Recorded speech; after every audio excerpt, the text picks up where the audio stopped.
Ford, who do you think will be in the finals MSC? Well, I think Onyx Page at Team Liquid Page. Bakit?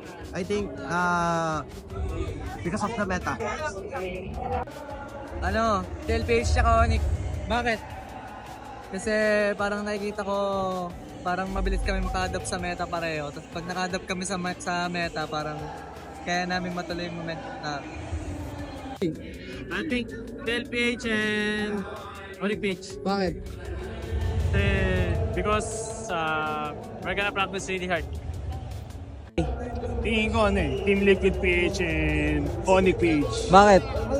Siyempre naniniwala pa rin ako na Pilipinas pa rin ang malakas sa M. Kami sa Onyx Page. Bakit? Para kami ulit yung finals, parang kanila hindi. Tingin ko Onyx tsaka kami. Bakit? Kasi Pinas naman ako, tsaka feel ko, yung meta pabor sa amin dalawa eh. Onyx Indo and Team Liquid. Why? Because Onyx Indo is one of the strongest contenders in MSC. Onyx Page and Team Liquid. Bakit? Feel ko sila talaga, huwag lang magkita sa bracket. Yeah.